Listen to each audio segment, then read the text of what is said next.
tua empresa fechou ou está tentando fechar um contrato com um cliente importante. Só que antes de aprovar a contratação, o cliente manda um questionário de compliance, o famoso due diligence, e começa a pedir: a tua empresa tem um código de conduta, política anticorrupção, canal de denúncia, treinamento de compliance, política de conflito de interesse, e por aí vai. Aí vem o problema: a tua empresa não tem tudo isso, e em muitos casos ela não tem nada. E agora? Você responde qualquer coisa para não perder o contrato?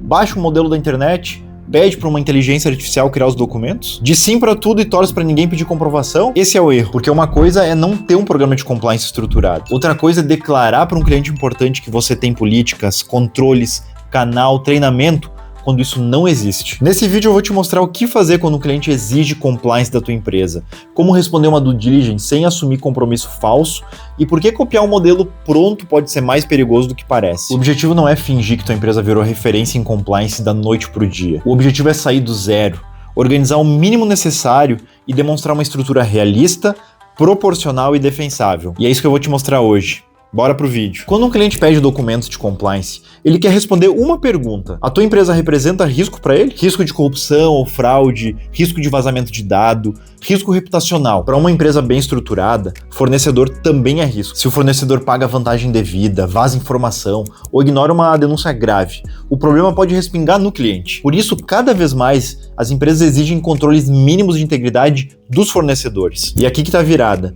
Para muita empresa pequena e média, compliance não começa por planejamento, começa por pressão comercial. A empresa ela só percebe que precisa de compliance quando entende que pode perder contrato ou deixar de ganhar uma licitação. Então, se esse é o teu caso, o primeiro ponto não é responder no desespero. Responder mal uma due diligence pode gerar dois problemas. Primeiro, você perde o contrato porque não consegue demonstrar uma estrutura mínima. O segundo, você passa na due diligence declarando controles que não existem. E esse segundo problema pode ser ainda pior, porque se depois acontecer alguma coisa, o cliente ele pode voltar ao questionário e dizer: você declarou que tinha política, você declarou que tinha canal, você declarou que fazia treinamento. Então a regra é simples: não declara a maturidade que a tua empresa não tem. É melhor demonstrar um programa de implantação com controle inicial e plano de ação do que fingir uma estrutura madura. Em compliance, evolução real é melhor do que a maturidade falsa. Se a tua empresa tem pressa e sabe que precisa de ajuda, na descrição tem um link para resolver isso agora. Bom, vamos para a parte bem prática. O primeiro passo: a gente tem que entender exatamente o que o cliente está pedindo. Não começa criando documento.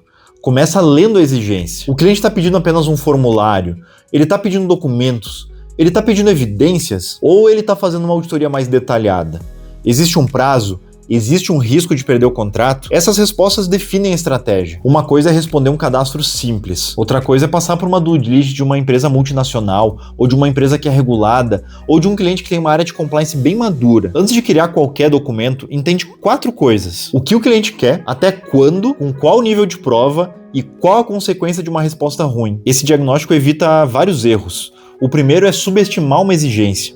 A empresa acha que é só um formulário e depois descobre que aquilo era condição para continuar como fornecedora. Outro erro é exagerar na resposta. A empresa tenta montar um compliance de multinacional em poucos dias e cria documentos que não consegue cumprir. Isso vira uma fachada, e fachada de compliance não protege, expõe. Aí a gente vai para o segundo passo: descobre o que a empresa já tem. Mesmo quando a empresa diz a gente não tem nada, às vezes existe algo aproveitável. Pode ser um contrato com cláusula anticorrupção, um manual de colaborador, um termo de confidencialidade ou até uma regra interna sobre conduta. Isso não significa que a empresa tem compliance, mas mostra um ponto de partida. Antes de responder o cliente, organiza o que já existe. Veja o que dá para aproveitar, vê o que está desatualizado, vê o que não tem relação com a realidade da empresa. Aí você vai identificar as lacunas. Já o terceiro passo, a gente organiza os documentos básicos. Aqui muita gente pensa, é só pegar um modelo da internet e trocar o logo. Não é. Documento de compliance não é decoração. Ele precisa refletir regra que a empresa consegue cumprir. O primeiro documento normalmente é o código de conduta. Ele tem que explicar de uma forma bem simples quais comportamentos são esperados e quais comportamentos não são tolerados pela empresa. Não precisa ser longo. Ele precisa ser claro. Dependendo da exigência do cliente, também pode ser necessário políticas específicas, tipo uma política anticorrupção, política de conflito de interesse e várias outras. Só toma cuidado. Criar política demais pode piorar o problema. Empresa que não tem nada, às vezes cria 10 documentos de uma vez, só que ninguém aprova, ninguém comunica, ninguém treina, ninguém aplica. Isso não é compliance, isso é só volume de papel. E volume de papel não passa segurança. O que passa segurança é coerência. Poucos documentos, só que bem feitos, aprovados, comunicados, implantados. Eles valem muito mais do que uma pasta cheia de política que ninguém conhece. No quarto passo, a gente define uma estrutura mínima. Estrutura mínima não significa criar um departamento de compliance. Ele significa responder perguntas básicas. Quem é o responsável pelo tema?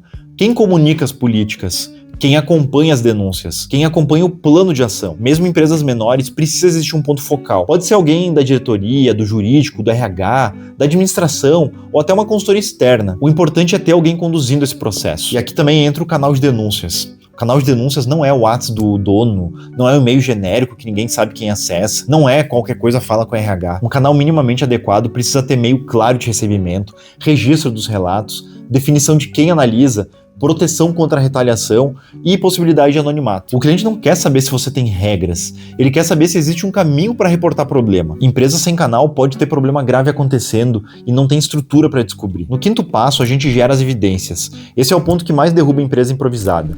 Ela cria documentos, mas não consegue provar a implantação. Em compliance, evidência vale muito mais do que discurso. Se a empresa diz que tem código de conduta, onde está a aprovação? Se ela diz que comunicou os colaboradores, aonde está a evidência?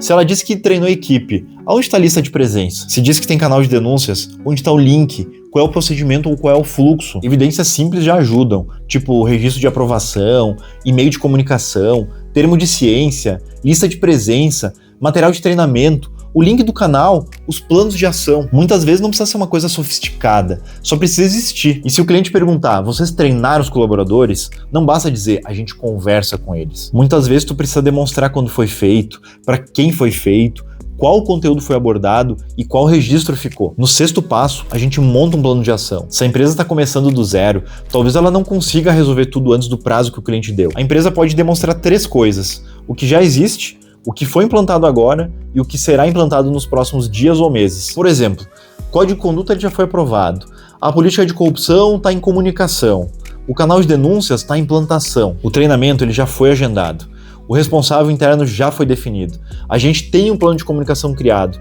Isso já mostra uma organização, mostra uma boa fé, mostra que a empresa entendeu a exigência. E muitas vezes isso é muito mais defensável do que tentar convencer o cliente de que a empresa ficou madura em uma semana. Porque ninguém fica. Compliance real exige tempo, ele exige um processo, comunicação, registro e melhoria contínua. Por isso, lá no início, a gente colocou como um dos passos mais importantes verificar o que o cliente está esperando agora. Porque se ele exige que você tenha tudo hoje, pode ser improvável conseguir. Mas se tem um prazo, dá para correr atrás. Agora vem uma pergunta bem prática. Dá para usar inteligência artificial ou um modelo da internet? Dá. Dá para pedir para uma IA criar um código de conduta? Sim. Dá para usar como ponto de partida? Em alguns casos, sim. Só que o risco está no conteúdo que você não percebe. A IA pode criar um documento bonito dizendo que existe comitê de ética, só que tua empresa não tem um comitê. Ele pode dizer que denúncias são apuradas por uma área independente, só que tua empresa não tem uma área independente para fazer isso. Ela pode dizer que todos os colaboradores fazem treinamento anual, só que isso nunca aconteceu. Ela pode dizer que os fornecedores são avaliados periodicamente, só que a empresa nunca avaliou fornecedor nenhum. Isso cria uma prova contra a própria empresa. Então, se você usar a IA, um modelo pronto, siga uma regra. Não coloca no documento aquilo que a empresa não faz ou não tem condição de fazer. Adapta para a realidade. Usa uma linguagem simples. Não copia a política de uma multinacional para uma empresa pequena. E quando necessário, deixa claro que determinadas medidas estão em implementação. Agora, uma das questões mais importantes. Se esse contrato é relevante, é um cliente estratégico ou a due diligence é detalhada, o ideal é ter apoio técnico. Não porque uma consultoria faz mágica, mas porque ela ajuda a empresa a entender a exigência, estruturar o mínimo necessário e não assumir compromisso que ela não consegue cumprir. Compliance não pode ser uma fantasia documental. Ela precisa ser proporcional, realista, defensável. Se tu tem pouco tempo para responder ou criar os documentos, contratar quem sabe exatamente o que fazer é o melhor caminho. O link para resolver isso está na descrição do vídeo. Agora, se tu tem prazo tranquilo para implantar o programa, ótimo. Pode tentar começar sozinho. Aqui no canal tem vários vídeos que vão te ajudar. E para fazer o passo a passo, se você quiser organizar do zero e tem um prazo tranquilo, eu pensaria em um plano inicial de pelo menos uns 30 dias. Nos primeiros dias eu ia definir um responsável, analisar o questionário, entender o que o cliente pediu, separar documentos existentes, identificar lacunas. Na primeira semana eu ia organizar um código de conduta, política anticorrupção, política de conflito de interesse e outras políticas específicas que podem ter sido exigidas. Na segunda semana eu ia estruturar o canal de denúncias, criar um fluxo de recebimento de denúncia, preparar uma comunicação interna, organizar os termos de ciência. Na terceira semana eu ia fazer a comunicação e um treinamento básico.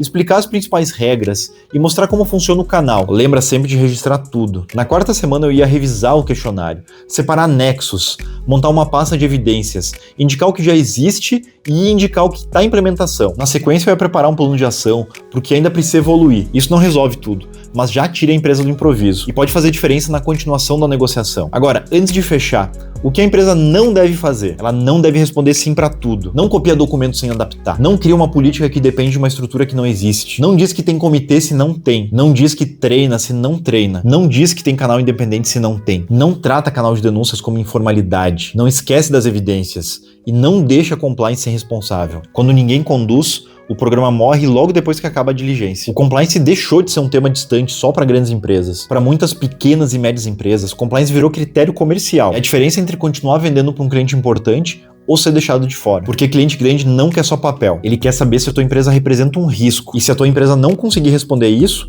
talvez o problema não seja o questionário, talvez seja a falta de estrutura. E se a tua empresa receber uma exigência de compliance, uma due diligence, um questionário de fornecedor ou uma cobrança de um cliente estratégico, a gente pode ajudar a organizar esse processo. A gente cria os documentos, a gente cria uma estruturação do canal de denúncias, a gente dá treinamento, a gente cria as evidências, um plano de ação e a gente responde a due diligence. O link para resolver isso agora está na descrição. E se você quer mais conteúdo sobre compliance, gestão de riscos, canal de denúncias, integridade empresarial, te inscreve aqui no canal. Se você chegou até aqui, não deixe de curtir o vídeo. Até o próximo vídeo.